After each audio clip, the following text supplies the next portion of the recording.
All right. Hello, everyone. Thanks for joining today. We're really excited to be here with Nicole and Marni from Equilibrium, and they're both based in Brooklyn right now. I just wanted to give a little background on Pandion first, and then we'll pass it over to them. So Pandion Music Foundation is a relatively new nonprofit. We just got our 501c3 beginning of this year, and run these workshops every week. Giving free resources to emerging artists and industry professionals in the music industry who want to get more information and to help break down those barriers between the artists and the professionals that have information to share. So we've been working hard on these workshops every week and have different mentors on each time, which has been really great from various areas of the music industry. So we're really trying to broaden the information that we share to our community. And we have a creator circle on Facebook if you'd like to join that. That's a private Facebook group where we share a lot of news and more details about the workshops each week and any events that we're partnering or throwing. And then we also have a newsletter that you can sign up for on our website, and that also shares more information. So keep in just stay in tune for more information coming for more events and more partnerships in the near future. And I'm very excited to have Nicole and Marni here. They both work for, both co-founders of Equilibrium, which is a company based on the East Coast that helps artists have community surrounding mental health, which is really lacking in the music industry, which we're all pretty aware of, I think, if we're involved in that space. They both have many years of experience in this and working with artists. And so we're really excited to hear from them and have this wellness workshop to start us off kind of entering this community space, as we're going to be doing a similar thing soon. So if you want to give a little bit more background on Equilibrium first, that would be great, Nicole and Marni, and then we can get started. Yeah, sure thing. Hi, everyone. Thanks for being here. Thanks for having us and having us on to share with your community. Really excited about that. So as Jordan mentioned, Marni and I co-founded Equilibrium about 4 years ago. As you know, we're both holistic health coaches with backgrounds in the music industry, and our mission is to create a healthier music industry and to support artists, people working in the industry in order to do that. Over the course of the years, we've done workshops and coaching and, developed resources and really just shared our knowledge as health coaches and our background working with artists and living the lifestyle with everyone to kind of connect around these themes to help to make the cliche of the music industry less of a cliche about the music industry. So that's our quick background. And for myself, I've been certified as a holistic health coach for about 10 years. I became certified while I was working as a VP of marketing for Mute Records, which I was employed by for over 17 years. And I've also worked at events, festivals, management teams, agencies, very closely with artists and all aspects of the industry. So now I work with clients one-on-one to address stress, overwhelm, digestive issues, autoimmune conditions, both of which I personally deal with. And the holistic health sort of model looks at all areas of your life. It's very integrative. We'll talk about a lot of the things here today, including sleep and nutrition and mindset and things like that. So that's a little bit more about me, and I'll turn it over to Marni so she can tell you more about her. Hi, everyone. Nice to meet you. Thanks so much for having us. As Nicole mentioned, we founded Equilibrium together as we were both holistic wellness coaches in the music industry, trying to connect the dots between music and wellness and vice versa. I became certified as a health coach around the same time as Nicole. At that time, I was running my own music marketing company. So I experienced my own bout of burnout, which led me to figure out and work with many practitioners to recover from burnout. And then I decided to become a coach myself so that I could help others either prevent burnout or recover once they have already encountered that experience. So I work with, and my background before I started the management company, before I started the marketing company, my background is in artist management. And then I worked at a really small record label for a while and then got into marketing. I focus on helping creative professionals in, like Nicole was saying, all aspects of their health and wellness, but similarly focusing on stress management, various, side effects of stress, like anxiety, irritability, feeling of overwhelm, brain fog. So I really focus on brain health and stress management. And I also am a certified 5 archetypes coach, which means that I'm certified in a methodology called the 5 archetypes that's based on the Chinese 5 elements. So the work that I do with my clients, one of the first things we do is figure out their archetype, their primary archetype, and their archetypal elemental makeup so that we can understand why it is that they get stuck, where they get stuck, and how to get them unstuck. And all of that factors into building resilience and stress management. Great. Thank you so much.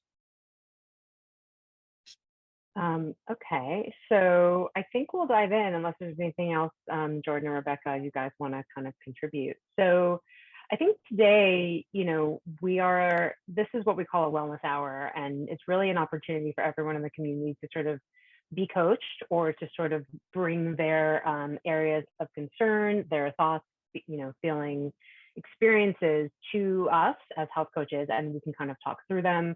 We find that a lot of artists and people in the industry have a lot of common experiences and around wellness, around mental health that are finding strength in sharing those, and then also sort of bouncing those off of folks like us who have experience and coaching people kind of through them. So some of the most pressing issues I sort of mentioned earlier, like obviously there's mental health issues like anxiety, depression, overwhelm. A lot of artists kind of deal with mindset issues, imposter syndrome. We talk, like I mentioned earlier, with people sort of about nutrition and how that can support you or not support you, what your movement is like, what your sleep is like. And kind of, we talk about all those different things. And so, the floor is sort of open if anyone wants to drop in the chat, like a question or a topic or something that is sort of like burning for you that you would like us to sort of talk about. But we can definitely start off. You mentioned mental health. Mental health is sort of like, we see it as an umbrella. It's connected to everything and everything affects it. We're not mental health clinicians, but it's such an important part of everything that we do. And obviously, like, the conversation around wellness and music wouldn't be that conversation without the mental health aspect of it. So we can definitely start there. Issues of anxiety, issues of depression and overwhelm as they are impacted by the music industry lifestyle, like what it's like to be creative, to go on tour, to work with your team, to find a team. And so, we can start there. Does anyone have experience with this? Is there anyone that wants to share? You don't have to be on camera. You can drop it in the chat, or if it's okay with you, we can invite people to kind of talk on camera and share something about that, or kind of about anything else that I mentioned. We'll kind of open it up. Does anyone want to be brave and share first? Rebecca, all these points we can all relate to. Yeah, it's true. I think but we can also start with is anyone kind of going on tour or been on tour recently and having challenges in that area that wants to volunteer and chat with us about that? Tour? No tour. Okay, so I think we can start talking about how I think Jordan. Yeah. Oh, Jordan. I talk about tour. Really Yeah. Do you want to share? Oh, yeah. Yeah, I haven't been on long tours, but one of the reasons for that is just financial reasons. And I feel like that's always a big stressor that I've run into, and it's caused a lot of burnout for me, is just constantly stressed about finding the budget for these big tours or record anything, I guess, as an indie artist trying to fund your own path in the music industry. So I think I've felt a lot of that in the past, and touring not only the, I guess, the financial aspect, but then also the coordination of everything without a manager has been really a struggle for me. And it's caused my band and I not to tour as much as would have wanted to. And that causes frustration. And then also feeling like you have to save up all this money before you do it, and then you're not making any money from it. So it's just like a lot of kind of the grind, constantly pulling out of pocket and not getting any return from it. So that's as long as I've been a musician, been a struggle for me and my band. Yeah, I think that's a really good point. I'm seeing some comments in the chat. I'll read that one in a sec. I think call it the financial stresses of being a musician and being in the music industry can definitely affect everyone, emotionally, which can also affect mentally, which can also affect physically, and vice versa. So, there is a very distinct tie between the financial stresses and the physical and mental stresses. They're definitely related, which is why a lot of things that we like to focus on are things that you can do for free or very low cost to keep your stress low, while you're building as an artist, while you're on tour, while you're dealing with all of these financial stresses as well. Just read Jessica's message. So she's new to diving into the music industry, but as a music therapist in mental health, I love that. I faced burnout for sure. I had to take a 2+ year break to get my bearings. Thank you so much for sharing that, Jessica. If you don't mind sharing, what do you feel like was helpful for you in that 2-year break to kind of regain yourself? And you can pop it in there. And has anyone else has had a similar experience where maybe you burned out and had to take a break to come back? I think just like hearing everybody's story in these music communities and the frustration of trying to do it all and be it all, being your own manager, your own publicist, your own publisher, your own producer. So it's on and on. And I think that's so, the breathing and taking one thing at a time. And we try to remember that this is not a race, it's a marathon. This is just an ongoing thing. If you sign up to be a music creator in any way you're doing it. And I feel like for myself, there was a period before I started looking into licensing where I wanted to just throw my music band and brand identity aside and just start new. And then I had to talk, the few people talked some sense into me, but it was just like, it was more about like this weird in-between place where it's frustrating, like where's the movement? And so I think that's what I get from a lot of these people is where is this taking us to? I know we're doing this because we love it, but being accessible, being heard, sharing, and then doing everything like I just mentioned earlier is really what I'm hearing from across the board from everyone. And then what I did for myself was I just made a chant album and that helped a lot. And I didn't even plan on releasing it, and then I ended up releasing it, and it felt really good to do something that was just for me. And but I don't know, also too, just that Pandion was created in the mindset of we saw the need, and it's not just awareness and getting into the industry or getting help with your production or collaboration or just different mentors giving their golden advice. And it's also the whole picture of health and awareness around that, and how we're able to stay in this as a music creator. And I actually have a really good friend who I became friends with through licensing, groups and classes. And she actually left. She gave it all up. She was so close and so good. And I was actually her partner to like check in with her. And I felt I felt bad that she left it completely. But that's just a personal choice, and that's fine. And I wasn't attached to her outcome, but that I just see the frustration with people like, where's the movement with the industry? So Yeah, where's absolutely. the Thank you movement? for sharing. Yeah. I can share. They unmuted me. Oh. if it's still okay. Yeah. So going back to just doing music therapy, so I practiced for 12 years, and I started to take upon me all the things that of those around me. I just started feeling that weighing me down. And I feel like as creators, like very expressive people, musicians, we are sometimes empathic. Like I feel like that field really attracts that kind of person that's going to sometimes absorb the energy around them. And I didn't really understand how that was affecting me. So you had asked what I did during the 2-year break I had, and I really had to just simplify so much and prioritize. And I started to have to really ask myself what things, really take a look at what part of my profession was feeding my soul and what part of it was depleting my soul.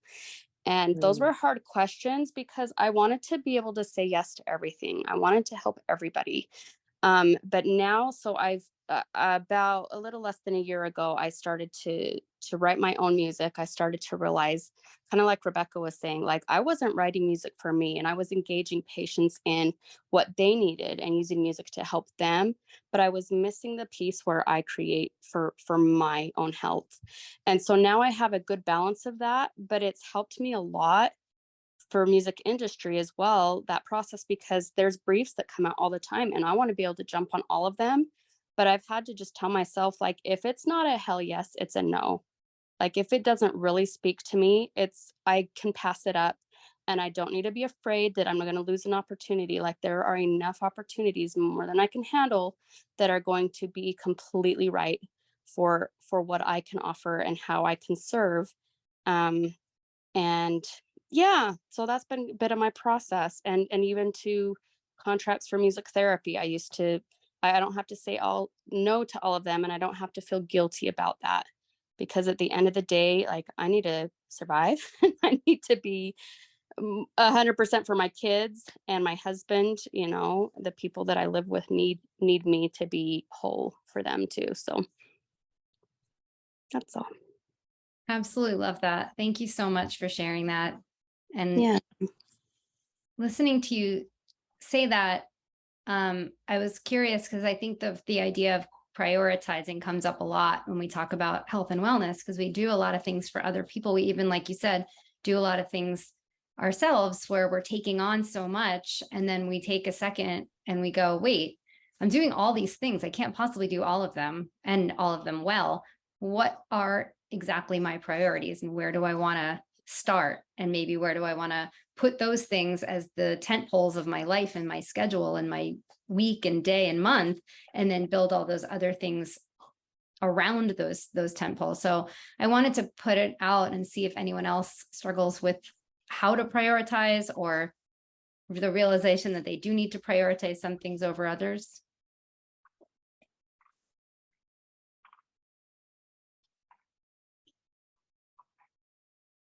We had a comment from Carl talking about like being a mother. I find being a mother and caring for 2 sons and following my dreams as a musician hard to navigate. She also has an autoimmune condition, which leaves her really tired and finds balancing all of these sometimes challenging, and had a 3-year break from work too. So yeah, I think it's a really common theme as we try to be all these things to all these people. Absolutely. So yeah, one of the things that I know, Nicole and I work on a lot with clients is to really take some time and identify those priorities. And sometimes it could be a meditation session where you're just sort of focusing on, well, what are my priorities? Like Jessica said, if it's not a hell yes, it's a hell no, but what are my hell yeses? Because if we don't know what our hell yeses are, it's really hard to prioritize, and everything seems important, and every opportunity that comes our way seems like a yes. But once we know who we are, what do we want, what do we not want, what's not important to us, it becomes a little bit more clear on where to put our attention. Yeah, just to tack on to that really quickly, Marni, I like to talk to people about what is their why. You know, why are you doing whatever is the thing that you're doing, whether it's making music or trying to decide to eat more vegetables or, you know, get up from your chair every half an hour. Like, what is your why? And kind of like realigning to your center around that when you have to make these decisions around where you put your time, what opportunities you say yes to. And I think deciphering between what the hell yes and what the hell no can be really strong for some people, but other people have a little bit of a hard time with that because, you know, there are potentially pros and cons to everything that kind of crosses our path. Yeah. So kind of developing your own litmus test for what is important, where am I spending my time? You know, what do I want to say I did at the end of the day, or what's the feeling I want to have even when I'm working, which can guide us to who we want to work with. You know, that the priorities might not necessarily be things we want to do, but how we want to feel and, you know, who we want to work with. So that can definitely be a guiding light as well. I just wanted to read Andy's comment as well. There's so many good comments here. So all long-term stressors greatly impact your digestive system and can create imbalances in your microbiome. That opens the gates to most, if not all, digestive and autoimmune responses. A healthy mindset, diet, and fitness and balance in life events are crucial. Wholeheartedly agree with that, Andy. And, you know, it's our guts and our brains are connected, right? There's the gut brain axis that everything goes back and forth. And you know, what is it? 90% of our serotonin is made in our gut. So if our gut isn't happy, if our microbiome is not diverse, and we can talk about what that means in a second, you know, how our brains can't be happy, our mood can't be good, our stress response can't be, you know, balanced. And that's where we can see some, you know, imbalance in our dysregulation in our nervous system, things like anxiety, irritability, so yeah, having a healthy mindset is important for our digestion. Having good digestion is important for our brains. It's all connected. So a lot of the questions that we get around that is, cool, where do I start? Do I start with my diet? Do I start with my mindset? And really, you know, you'll see as you kind of, and this is kind of ties back into what we were talking about with the priorities. You'll start to see once you set your priorities, well, where can I start? What's available to me in this moment? So yeah, we can definitely talk a little bit more about some nutrition things if people are interested in that, and sort of like how to make sure that what you're eating is creating a diverse microbiome and fostering that place for brain health as well. Let me know what you want to hear about.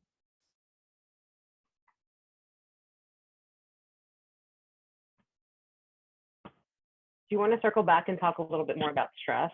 Yeah, I definitely. think that is like an overarching theme. I'm reading through the comments here, and there's definitely a few other. 100%. Yeah, let's talk about, I know, Nicole, do you want to maybe just talk about some of the stress relief tactics, that how much of it is a healthy response to a crazy world? Well, yeah, we're not going to not have stress response. It's sort of how do we internalize that, and how do we process stress in a way that's not making ourselves sick, right? How are we not holding that stress in our bodies for a long period of time, which can then create disease, right? So I think this is a great time to talk about how do we do that? Yeah, I think because stress is not going anywhere, and we talk a lot about like acute stress and chronic stress, and sort of dealing, you know, with acute stress and chronic stress around, you know, our business and the world, kind of things happening kind of outside of us, and then how we talk to ourselves about what those things are. But stress is not going anywhere, and so how we manage it and how we release the stress from our systems, how we complete the stress response, which is, you know, something we talk a lot about. People sort of get those stress chemicals kind of releasing from our system. And so, you know, all of the pressures of our lives as artists or working in the industry or just kind of being on the planet, alive on the planet right now, and kind of, and really consuming passively or actively everything that's going on around us, like, you know, stress relief techniques are like more important than ever. So I thought it's, you know, it's good for us to kind of talk about what those are for us. Marni, do you want to start off? I do. And I also want to acknowledge Vicky's comment, because I think that's a really good point, is that we need a certain amount of stress. You know, stress is anxiety, stress, call it what you like. That's the reason we don't walk in the middle of a busy street. You know, that's the reason that we get up in the morning, literally a surge in cortisol. It's what wakes us up. So, you know, we can't really demonize stress because we need it to live our lives. It's kind of up to us to, you know, regulate our nervous system so that we're not stuck in stress cycles that make us sick. So definitely important, you know, like when, you know, there's been studies of people that, you know, retire and they don't have any stress because they don't have any purpose and they don't do well. So considering that balance, you know, stress is just like everything else. Stress is a balance. How much good stress, how much bad stress, how do we handle the bad stress? Exactly. Yeah. If without that layout, we need purpose. We need frameworks, right? We need to be up against something in order to know what it is that we're supposed to be doing on a daily basis. Like Nicole was saying, that purpose, not having a purpose, really hard to get out of bed, you know, and that can become depression, that can be anxiety, all of these things. Right. So yeah, just a little detour into that. I really appreciate you bringing that up, Vicky. But yeah, I mean, some of the stress relief tools that are at our fingertips can seem pretty obvious. But the trick is that they work when we do them, right? And they work best when we do them on a regular basis. So does anyone have experience with a regular breath work practice? That's something that we talk about a lot. Jordan, Rebecca, I see. Yeah. Then amazing. Awesome. Has anyone, we can talk about a lot of different things, but would you guys want to do a little breath work exercise? That's one of our favorites. That'd be great. I'd love to. Yeah. Okay, cool. There's probably people that have heard of this. Have you guys all heard of 4-7-8 breathing or haven't done it before? See some nods. Yes. There's a few yeses. Yeah, I see Andy's done box breathing. Box breathing is great. One of our favorites, Nicole and I individually and together, and something we talk about a lot, is 4-7-8 breathing. It's something I personally, and I think Nicole does, I do it every morning and every night. Like from my bed, I will do it at night. In the morning, I do it, you know, when I'm having my water.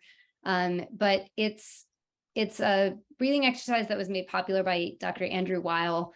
One of the reasons that it's so effective is that you are essentially you're exhaling for twice as long as you're inhaling. And when you do that, your parasympathetic nervous system is activated, which means that your body instantly goes into a state of rest and digest from a state of fight, flight, or freeze, which is where we don't want to be too long. So essentially what it is you're going to put your tongue to the top of your mouth behind your front 2 teeth. Thank you, Nicole. Nicole's my beautiful model demonstrating. What that does is when you exhale, it kind of helps your mouth become like a little straw, so you can regulate your breathing and go for a longer, stronger exhale. So with your tongue on the roof of your mouth behind your teeth, you're going to take a deep inhale down into your belly for 4 counts. You are going to hold that breath for 7 counts. And then you're going to breathe out through your nose, through your mouth for 8 counts. So through that straw, just like Nicole is doing right now. So it's in through your nose, deep into your belly for 4 counts, hold for 7 counts, and then out through your mouth through pursed lips for 8 counts. Nicole, do you want to demo and I'll count and then everyone can follow you? Okay.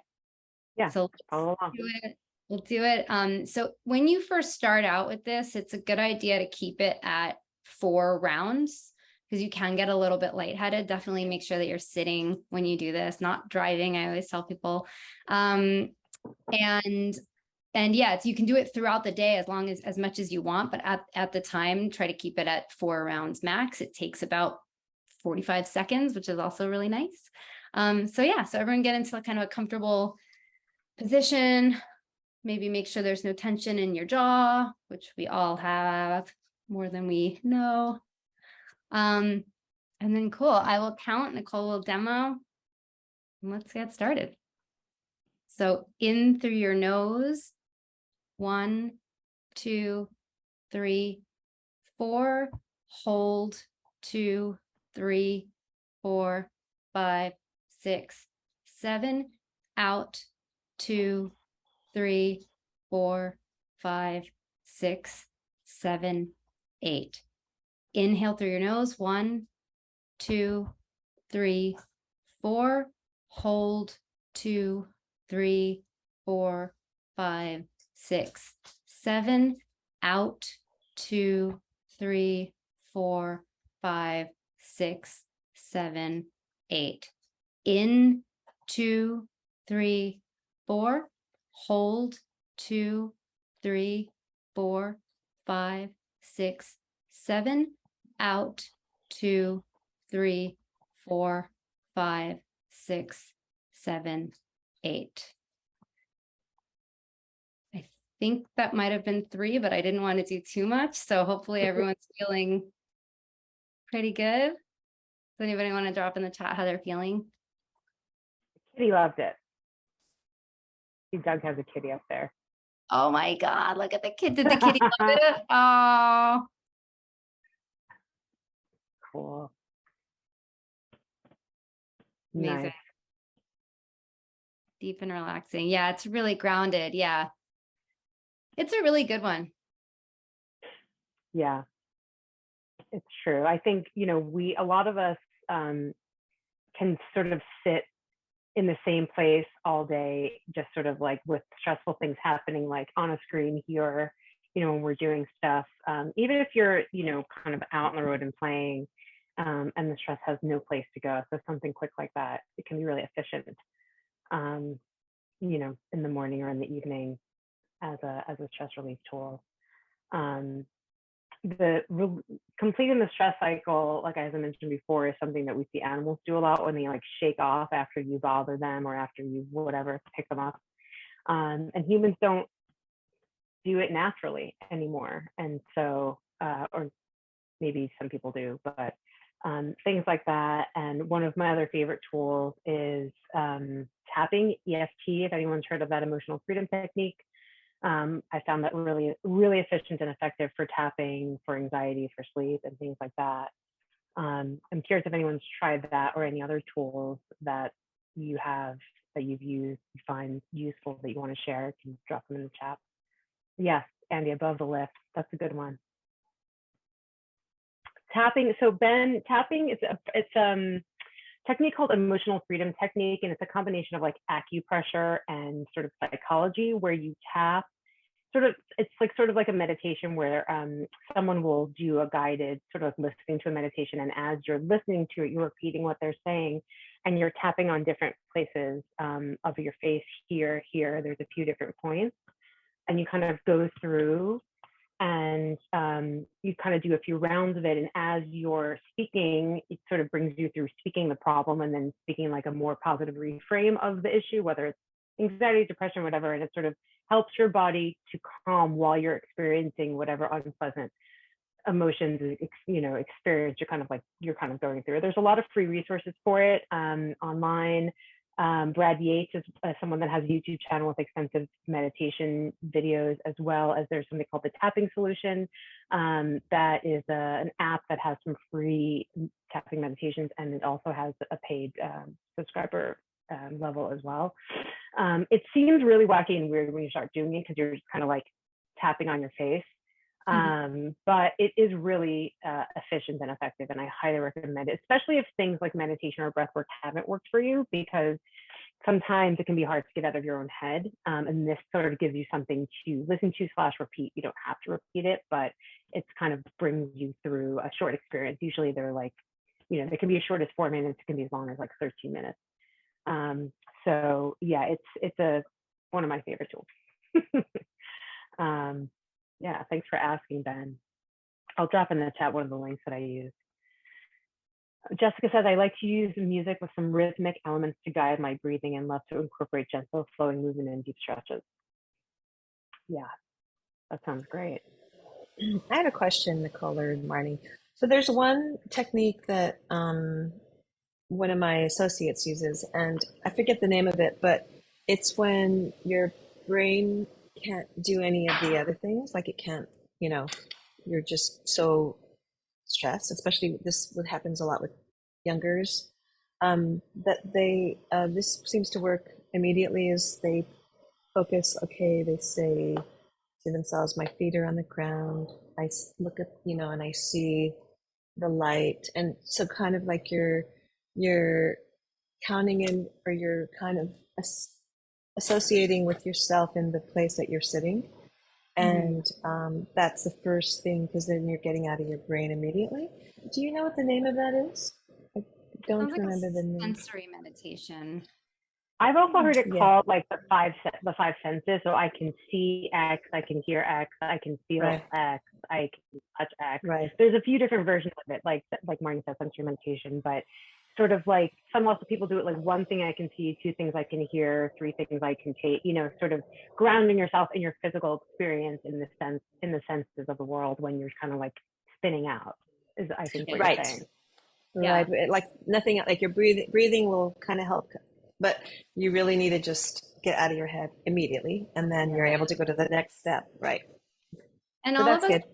all of us are quite different. So some people might find, and this is something you can experiment with too. This is actually something that I have several ones associated with different people that have different primary archetypes.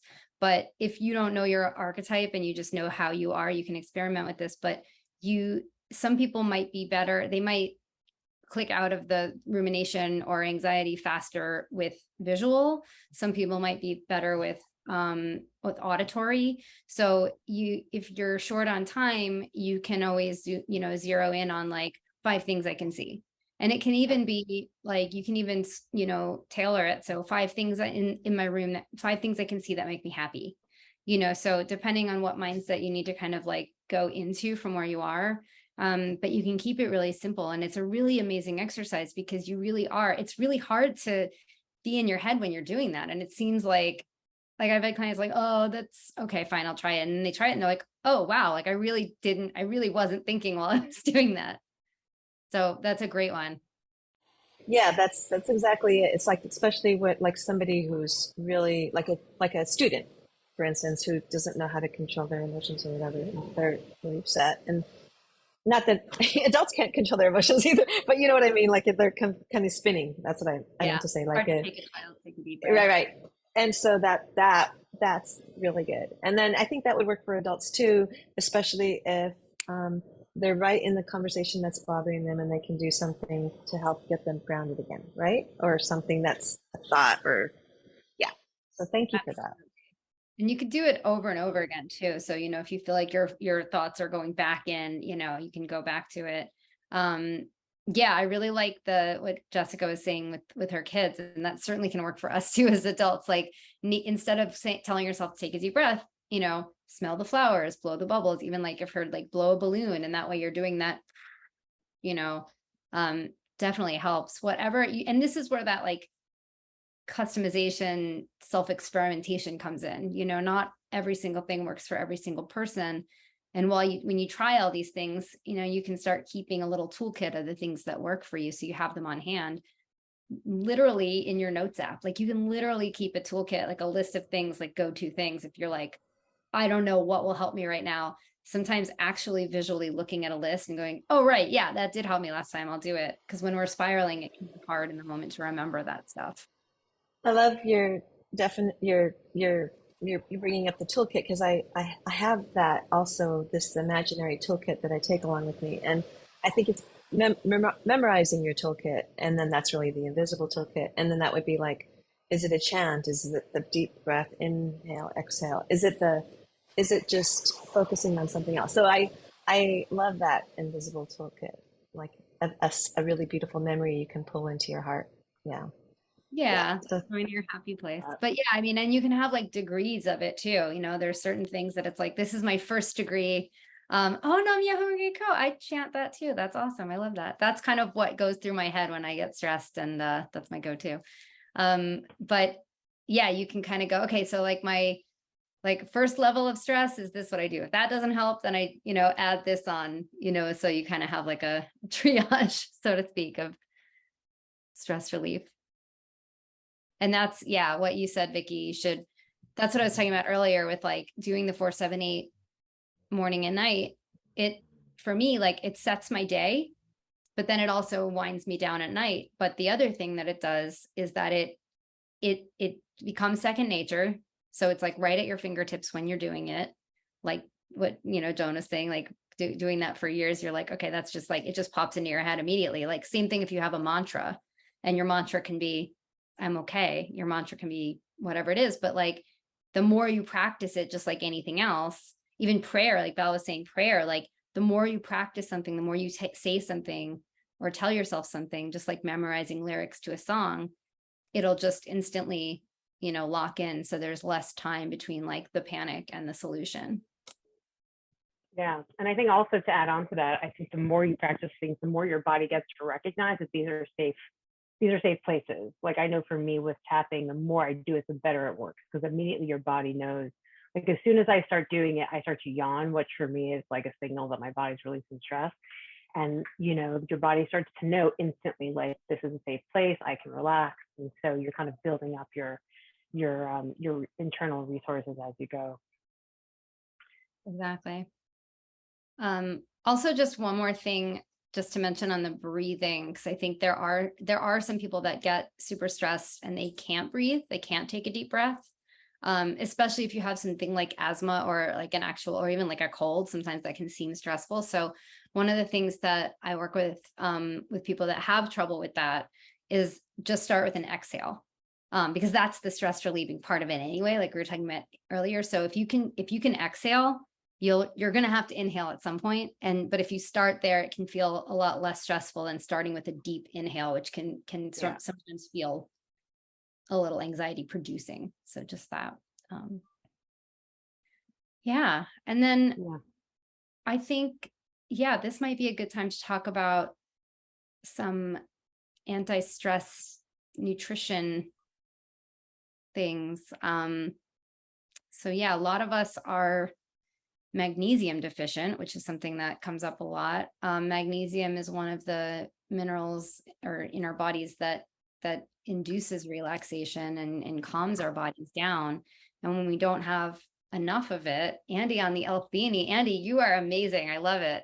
The magnesium piece of the puzzle, if you go to your doctor and you don't, definitely ask for a magnesium test, because they don't always do it, and it's good to know. But the assumption is that most of us are deficient in some way, and it really does help with kind of regulating your nervous system over time.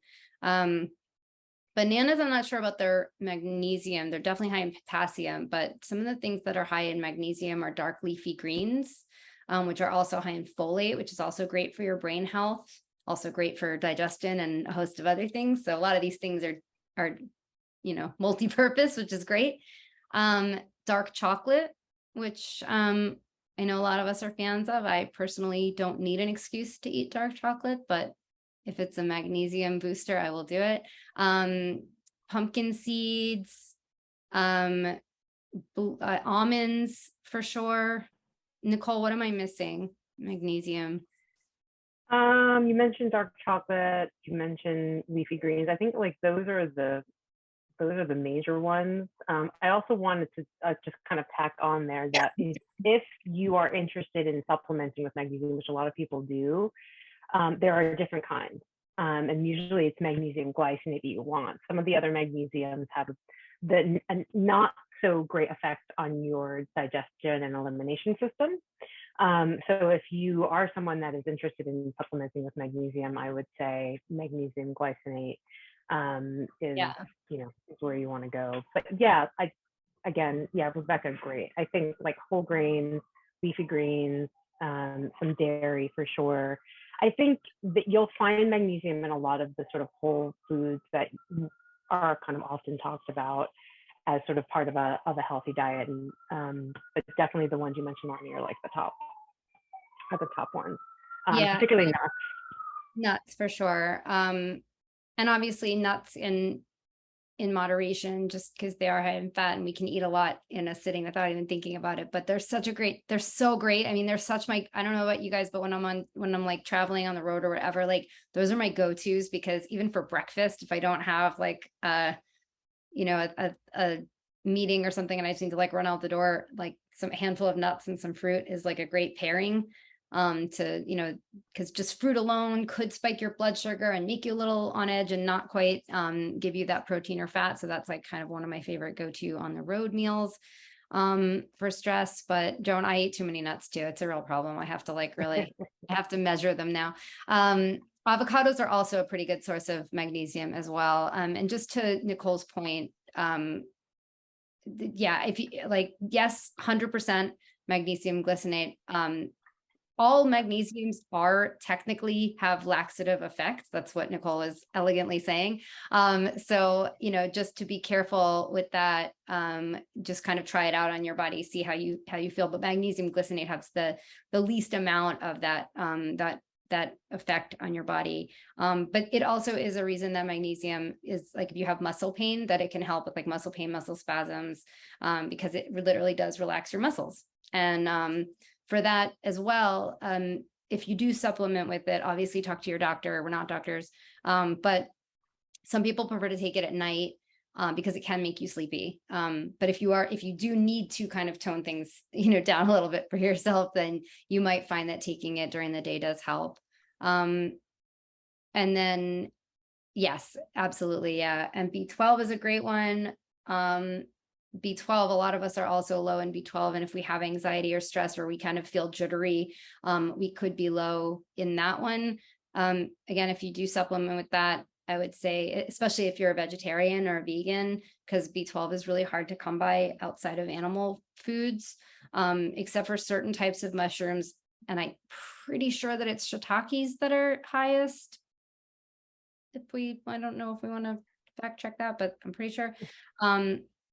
But yeah, like beef, eggs, things like that are great for B12. But if you do supplement with it, again, talk to your doctor, but look for an activated B12, which is easier to absorb by your body.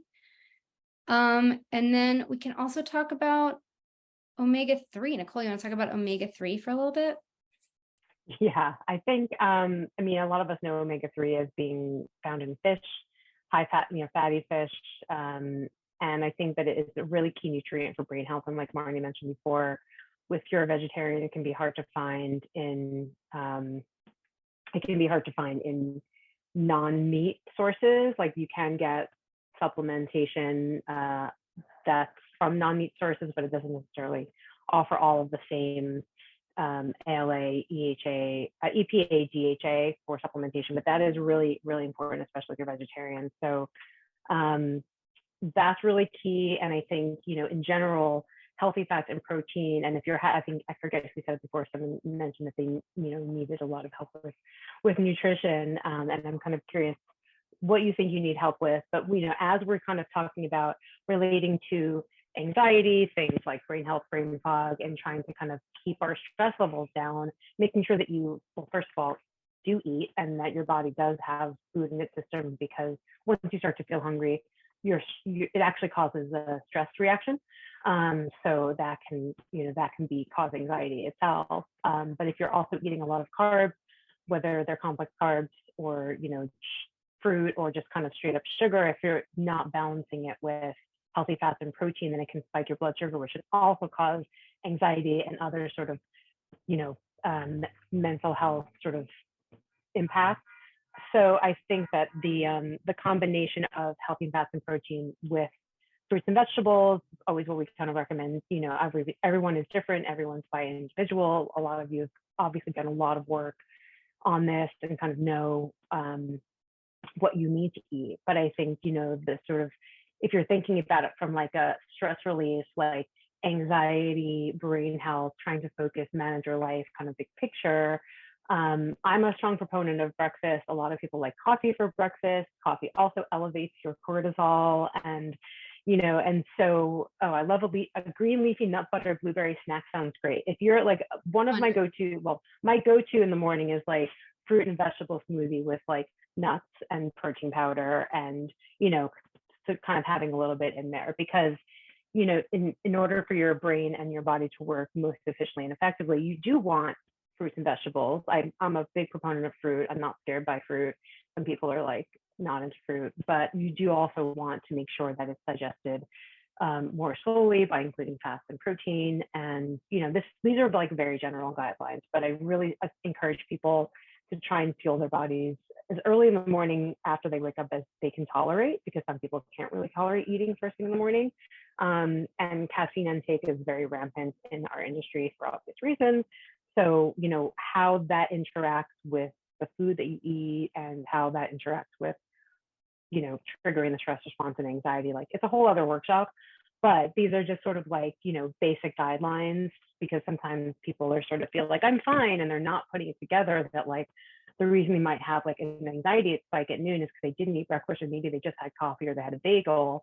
And, you know, that is sort of like causing their brain to maybe overreact or have like a really large response to something that maybe didn't need to be that way. So, you know, putting these pieces of the puzzle together is part of what we do, and, you know, sharing that with you. Eat fruits on an empty stomach. Yes, Val, especially if you have any digestive issues, fruits get digested very quickly. And so if you eat them in combination with other things, it can cause gas and, you know, other fun problems. So that is great advice too. Yeah, so that was a lot of info about fats and fish and protein. And I recognize that we're nearing the end of our hour, which has just flown. Marni, do you want to say anything else about nutrition that I left out for now? I think that was a good, I definitely went, yeah, definitely driving home to like the good fats. I think a lot of people are also scared of fat. And having a good amount of good fats in your diet also helps to absorb the other nutrients that you're eating, especially if you're taking like fat soluble vitamins, like a vitamin D, which is amazing, especially taken earlier in the day, or a lot of us are low in vitamin D as well, which helps with brain health and anxiety. So yeah, yay for fat. And if you guys have other questions too, you can always hit us up on Instagram, DM us either individually or on Equilibrium, and ask us any other questions that you have about this kind of stuff. And I think also Jordan will be guest appearing in your Facebook group to answer some questions for the next couple of days. So there are more opportunities there as well. Right. Ask me anything. And on that note, I'm also going to just tell the group that we've been teasing you a little bit with some social, you know, awareness that we're coming on live stream on Tuesday mornings at 9 o'clock. I think that's the time. We will be doing about an hour live stream, both on Instagram and Facebook. And this is exactly the topic we will be doing it weekly. We'll have different guests, and I'm hoping both of you will come back and be part of that. Both Nicole and Marni, you both. And then I think Vicky as well. But now that I'm seeing all these great health, you know, awareness, you know, experts almost, or whatever, Andy and Jessica and anybody else, Ben, you know, who wants to be part of that, just contact us, and or we'll contact you.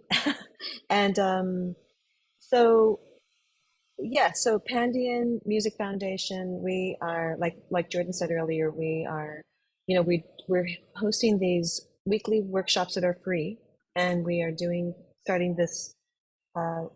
What is the name of our new thing, Jordan? I forget. Pandion Unplugged will be the name. Oh yes, and I just put the link Mhm. on the chat. I'm traveling, so I don't have all my tools in front of me, the visual tools. I could, but it's a little messy on my desktop. And so we're excited about that. But beyond that, we have a great team in our organization. It's 5 women. We have some amazing consultants, and we have a board, all female board, and they are working hard to visualize what's next with Pandion, and so is our team. So just keep your ears glued to our postings, and we'll let you know what's coming up next. We're super excited. Thank you all for coming today. Thank you, Thank you so Nicole. much. Thank you, Marni.